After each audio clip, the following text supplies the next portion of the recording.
Ako si Crisostomo Ibarra, ang anak ng pinakamayamang mamamayan sa San Diego na si Don Rafael Ibarra. Ngunit ang aking ama ay namatay na at napagbintangang isang erehe. Kaya ito ako ngayon. Pinapatupad ang mga hindi natuloy na plano ng aking ama gaya ng pagpapatayo ng paaralan. Ako si Maria Clara. Ako ay isang relihiyosang babae na may mapagmahal na nobyo na si Crisostomo Ibarra. Ang ama ko naman ay si Kapitan Tiago.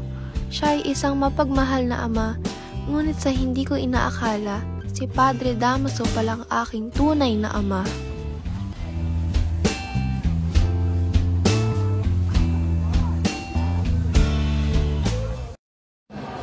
Pitong taon na ako naghintay para sa iyong pagbabalik, mahal ko. Ngunit, may mga tungkulin kang kailangan tapusin.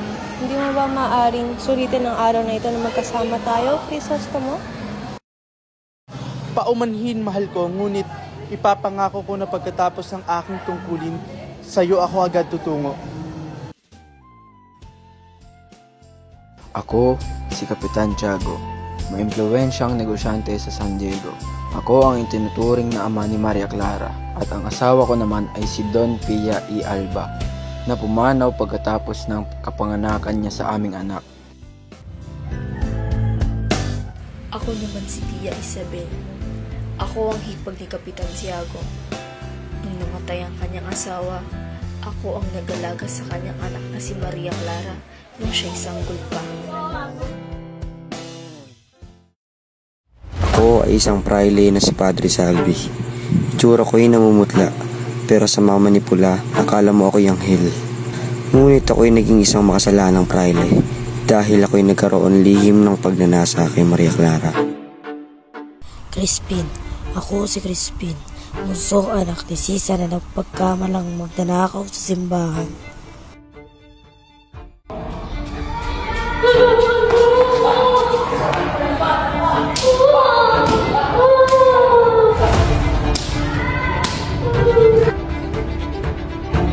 Ako si Basilio. Ako ang panganay na anak ni Sisa. Nagtrabaho ako sa sakristan upang matulungan ang aking pamilya.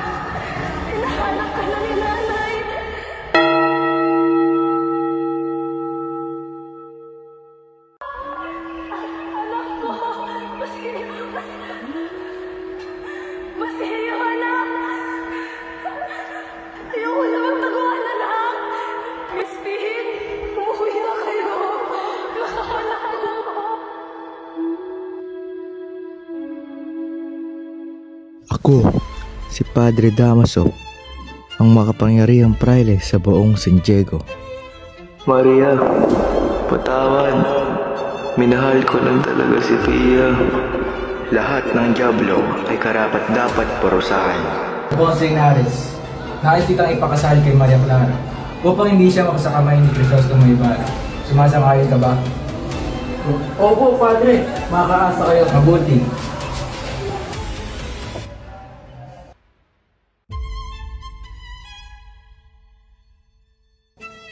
Magandang umaga, Maria Clara. Magandang umaga, Ginoong. Ang ngalan ko nga pala ay Alfonso Linares. Alfonso Linares? Parang ito'y narinig ko na. Tama! Ako ang pinangako ni Padre Damaso upang ikay pakasalan.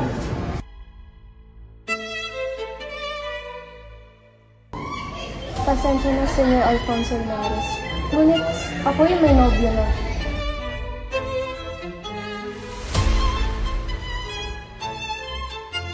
Hindi ako dapat matalo.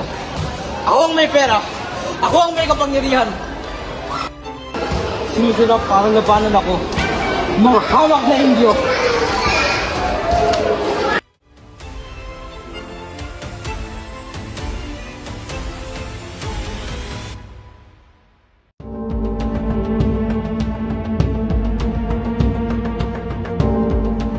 Alam na, Kapitan. Ngunit may malaking problema tayo. Si Ibarra at ang simbahan ay nag-iimpluwensya na sa mga tao. Kung hahayaan pa natin to, baka mawalan tayo ng kontrol. Alam ko ang mangyayari, Alperes. Pero kung magmamadali tayo, magdudulot tayo ng kaguluhan. Hindi pa siya banta sa ngayon. Ako si Kapitan Pablo, pinuwi ng mga tulisan na nagsigawaan ng magsikan. Ako si Andeng. Ako ang Diyosa ni Maria Clara. Ako'y nagtatrabaho bilang kasambahay sa pamahalaan ng mga De los Santos.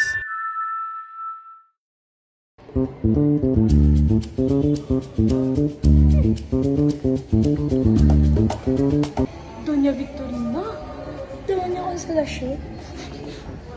Ano ang masaksak at mabaho na amoy na aking naamoy? Ikaw ba yun, Doña Consolacion? Senyorita, sarili mo lang naamoy mo. Tigilan mo ako, Doña Consolacion.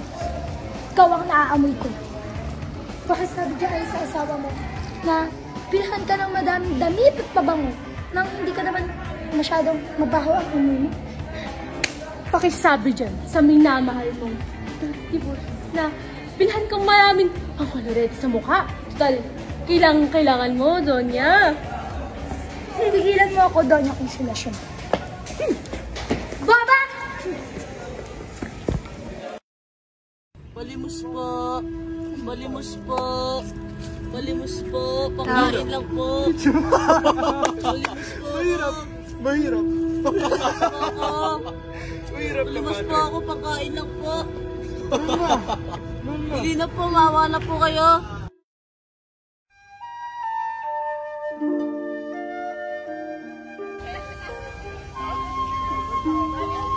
Wala kayong pinagbago, ikaw pa rin, Salome, ang liwanag nagbibigay ng pag-asa sa akin.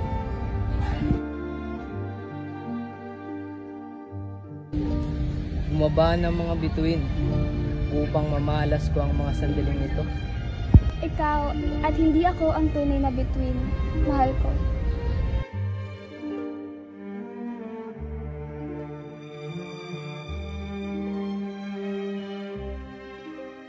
Ako, si Don Rafael Ibarra, isang mayamang mamamayan sa San Diego. Ako'y namatay pagkatapos akong pagbintangang isang herehe nang dahil sa hindi pagdalo sa misa ng aking matalik na kaibigan na si Padre Damaso.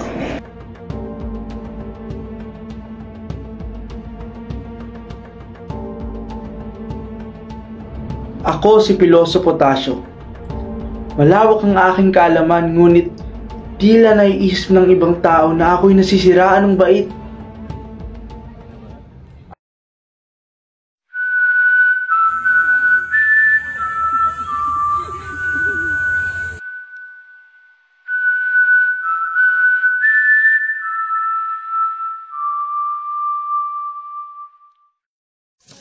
Nol Juan, yan ang aking ngalan, tagapamahala ni Crisostomo ng pinapagawang paaralan. Sa mga gusali ng konstruksyon, hangad sa kabataan ay mabuting pundasyon. Ako si Kapitan Maria, isang anak ng bayan, ipinanganak sa lupang pinagpala, ngunit nilimot ang tadhana. Naririnig ko ang hinaing ng mamamayan, ang gutom ng mga walang kabuhayan, ang luha ng mga ina na walang mailaman sa hapag. Ngunit ako hindi isang taong natutulog sa gitna ng unos. Hindi ko hahayaang manatili tayong alipin ng kahirapan at kawalang katarungan.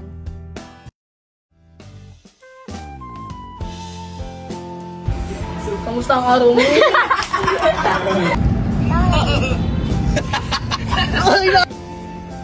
Ang tagal ah.